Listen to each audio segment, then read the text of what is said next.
Evening, everyone. Really excited to have you here on both YouTube and Facebook, where we are going live tonight for what is my first live podcast. Really excited to have a special guest, Miss Anne Augustine, who is now my go to Montreal person. I could do bios and stuff, but I think it's better if she talks for herself. So, Anne, good evening. How are you doing? Good evening. Thank you for having me. So I'm Anne, born and raised in Haiti. I moved to Canada when I was around 16. I've been living here in Montreal for the past 20 years. And for the past, I'd say 7 years now, like let's remove the COVID years, but like the 3 years before the pandemic, I was always reaching out to people if they wanted to come Montreal and show them around. And here I am. That's how I met Karen. We met at the Jazz Fest. You Yep. sent a message and was like, I need someone to show me around, and here I am. Yeah.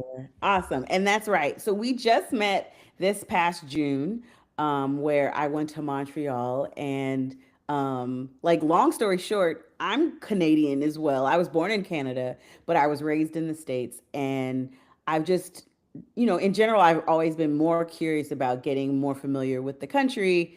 And as a music lover, the Montreal Jazz Fest was something that really piqued my interest. And so last summer I went, and I really had an opportunity to see what I think is just one of the most like diverse cities, and the vibe there is so chill. But instead of me talking about it, like, what do you think is so cool and I think interesting for people who might want to come to Montreal? So, as you said, Montreal is very diverse. We have people from all over. There's a big Haitian community. We have a big North African community. We have more and more people from West Africa as well. We have people from the Caribbean that are not Haitian. There are more and more Hispanics coming, like we have Mexicans, Salvadoran, Peruvians, Colombians. So it's a real melting pot. Obviously, we have the Europeans, Portuguese, Italians, French. So you get everything. Everything you'd want to ask for is here in Montreal. Yeah. Now, the summer is a really important time for Montreal. I guess it's your big festival season, and it feels like you guys cram so much in a very Yes. short amount of time. Tell me more about the festival season in Montreal. So the reason why we cram everything in the summer, we don't have a choice. Winters are rough and they're long.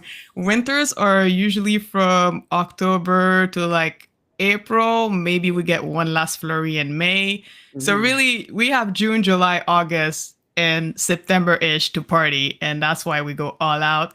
So festival season starts the first weekend of June, usually with F1, the big Formula One race, and goes all the way to Labor Day with, I think the last one is usually the country festival. It's called Lasso. So we Mhm. have a country music festival. And literally every weekend for the entire summer, you can have a festival. It's either paid or free. We have community events as well. So the summer is really popping in Montreal.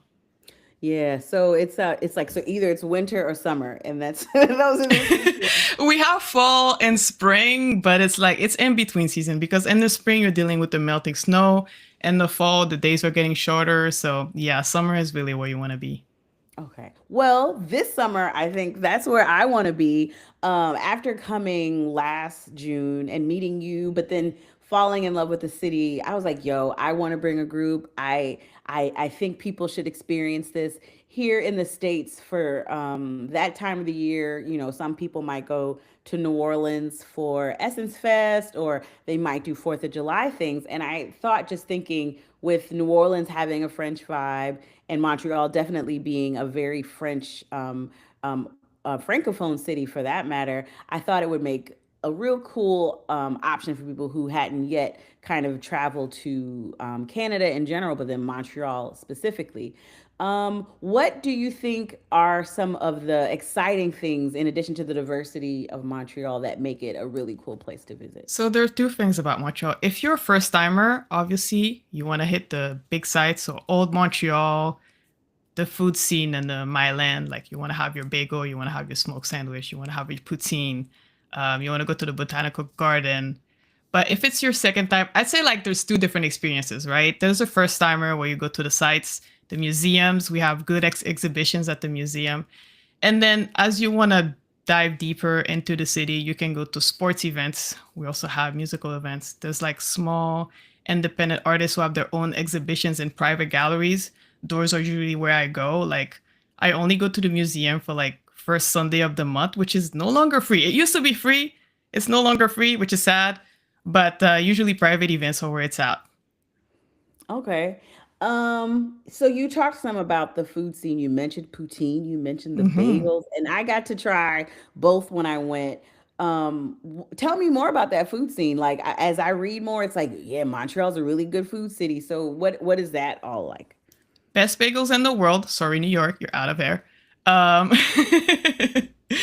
we have smoked meat. I personally don't like it, but you have to try it. Apparently, poutine again. You have to try it. We have a million variety of poutines, but basically, if you don't know what poutine is, it's French fries, gravy, cheese curds all together. Sometimes people add mushrooms. Sometimes people add meat. You can have all kinds of variety in the city. Um, let's see, what else do we have? Coffee. We have a coffee culture here. It's not as big as the West Coast or even in Asia, but we do have some independent coffee places. We have Haitian restaurants that are really good. We have high end Asian restaurants, and we have your regular like takeout spot, like with the auntie mean mugging you when you take out the food, but you know it's good when it's happening. Yeah. We have the Italian food. We have Middle Eastern food. I think we have two restaurants this year that were featured in the Michelin Guide. They didn't get a star, but they were actually featured. So yeah, there's something for everyone. We have fine cuisine. We have snacks, everything.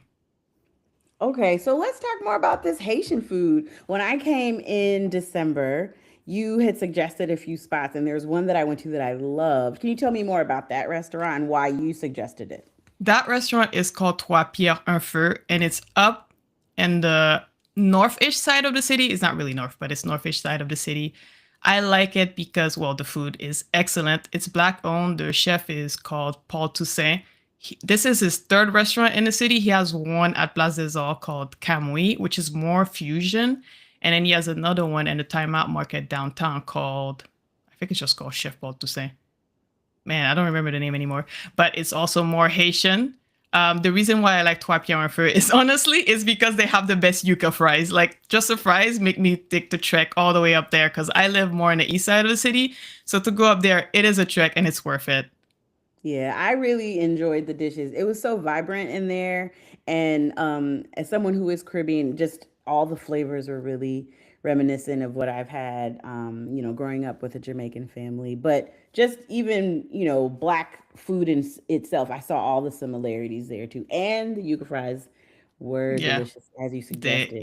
they're So amazing. what is the black community like in Montreal and like some of the history of it, but what should people expect if they were to come to see from that culture perspective? That is a very good question. So Black culture in Montreal is interesting because there's also the language divide.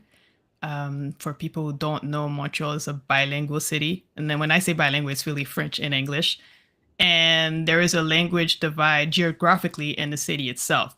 So you have the English speaking people in the West and then the French speaking people in the East. And what happens in the Black community is that you have the Haitians and all the French Caribbean people and also the French speaking African people are more on the East side. And then on the West side, you have all the Trinis, the Jamaicans, but even there's like a lot less of them because of political reasons from the 60s. A lot of them left to go to Toronto. Um, so you have the Caribbean, you definitely have a Caribbean vibe in Montreal, but it's more French. You can find the English ones, but you have to dig. You have to dig. Yeah. You have to meet someone like me. You have to meet someone like RJ who will probably give a tour during the trip. Historically, there's also a lot of displacement.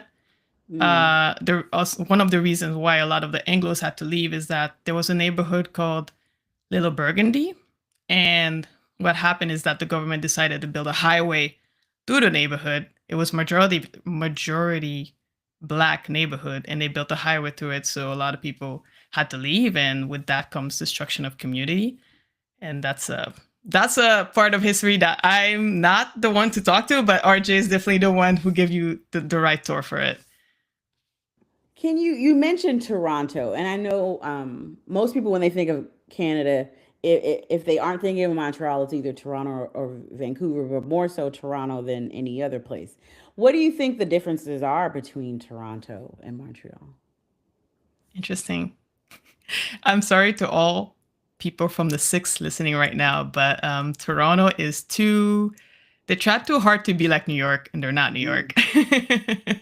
Montreal is more chilled, is more casual, more laid back. People are really here to enjoy their time. You know, people are chilling in the park all the time during the day. In the summer, especially, you wonder if people are working because everyone's at the park. It's really more about enjoying life in Montreal, whereas Toronto feels like it's about chasing the money.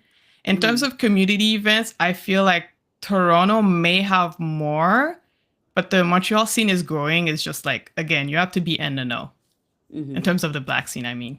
Yeah. Well, I'm really glad that I've met you because you're definitely in the know. So, um, what are some other cool things? Like, well, no, taking a step back, you mentioned that Montreal is a city, it's bilingual. So, if someone comes to Montreal, should they should they come prepared to speak French? If they don't speak French, will they feel out of place? What do you think? Good question. Downtown Montreal, you're fine with English. Obviously, a bonjour doesn't hurt. Mm-hmm. Like, try to say Bonjour. bonjour. Yeah, try to say merci for thank you. But you will get by English. But if you decide to venture more east, definitely learn French. They will not serve you. um, yeah, French east, English west, but downtown, more touristy area, you should be okay with English. What I loved about Montreal, and it's one of the things that I love, like the cities that I love the most typically have is like a really good metro system. Like mass transportation is one of my jams. Is that something that also makes a city like accessible and vibrant? Just the access to trains and buses and things Again, like that. it depends on the geography. Like, if you live close to a metro station, you're good. Me, for example, I live less than 10-minute walking distance from a metro station. So to me, the city is like at my fingertips. I can go anywhere. But if you're at the very tip, because Montreal is an island for people who don't know. So if you're at the very tip of either end of the island, you need a car. You absolutely need a car because public transportation is not that great. Downtown is well served. We have two metro lines serving downtown. So if one goes down, you can go to the other. So that's great. But yeah, outside of that, buses are okay, but you need to be close to the metro. The metro is easy, pretty efficient. Yeah, easy to navigate, affordable, and relatively safe. It has gone a bit downhill in the last years, I won't lie, but so far no issues for me personally. But yeah, just something to be aware, especially for festival season. You'll be taking the metro late probably, so go with a buddy. Don't be alone, especially if you're a woman. Don't go alone super late, and don't go in a wagon by yourself. Yeah. Yeah, that's good advice. And I know that's something I try with all my trips to do is at least spend one part of the day, if it's just one day period where we just go on the train and see what it's like and see how the locals get around. Because a lot of us, especially here in the States, we don't live in places with good trains. So I'm always excited to expose my groups to transit options when they travel. So thanks. We're gonna try to make sure we do Yeah. that. Um, Especially where you guys will be staying, it's really close to a metro station. And where you will be is actually the start of the underground city. Oh, that's one thing I forgot to yeah. mention. And the things to do. For first timers, a walk to the underground city, but for someone like me, this is not. I don't personally like the underground city because, to be honest, it's tunnels and malls. People are fascinated by it when they come. So yeah, definitely take a look at it, but it's not. Don't spend an entire day there. It's not for that. It's really for us to survive winter. Okay, that's what I was gonna ask. So they're Yeah. the how does that work? Are they just how is it just how are they connected? How far So does it go? it goes, oh, I don't have the exact distance in my Okay. head. I want to say 5 kilometers, but I don't know Okay. if I'm, oh yeah, You guys use metric system, not the metric system, the I'm other making you system. mad. Yeah, you guys use freedom units. Um,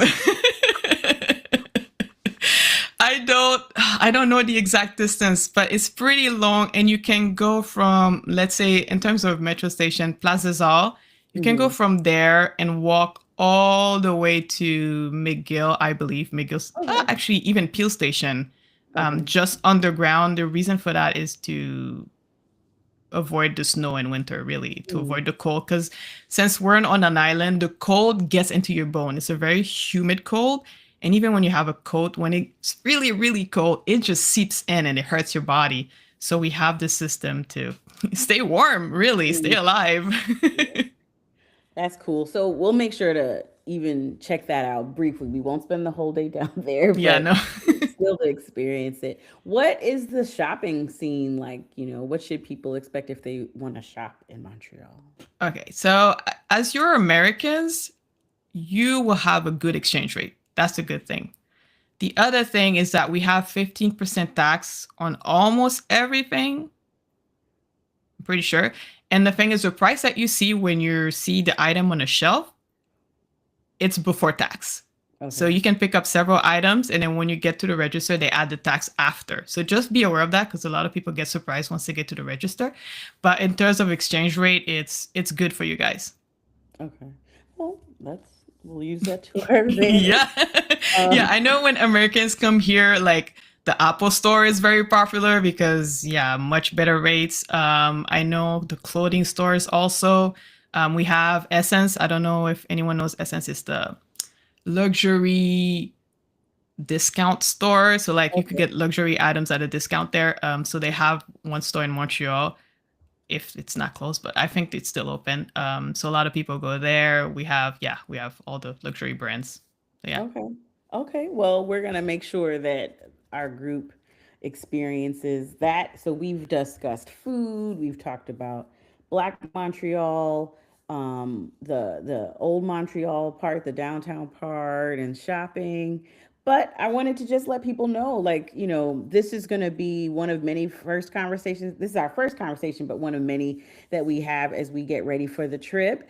And I wanted to share the details of the trip just so that folks can make sure that if this is something that they want to do, that they do. So, our trip, if you guys can see it, will be in July. We will be there for the last week of the Montreal Jazz Festival.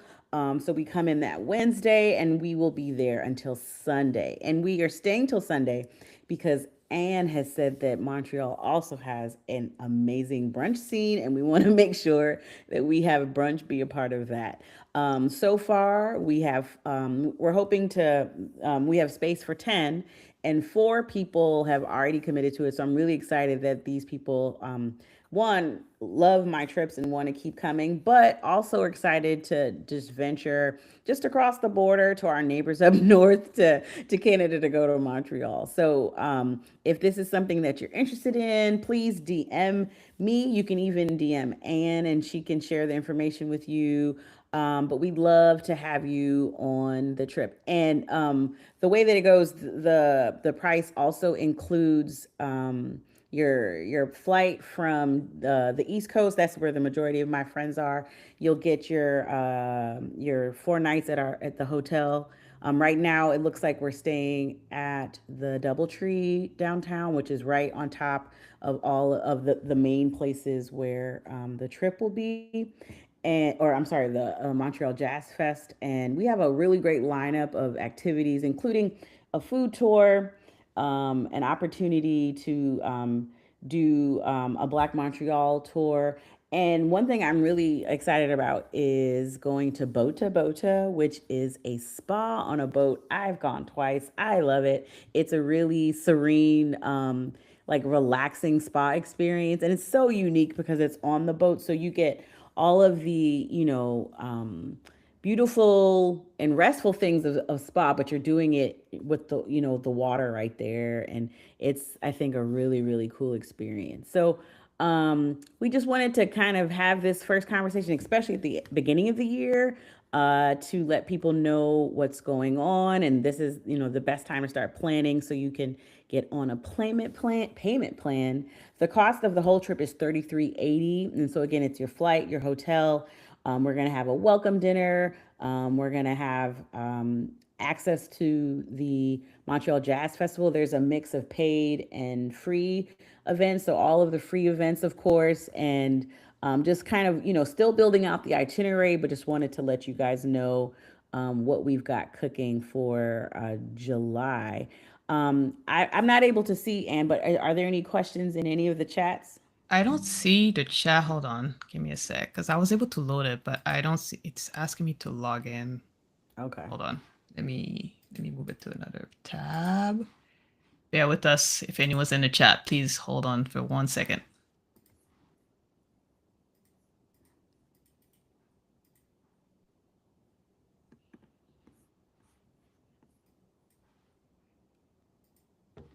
And maybe not.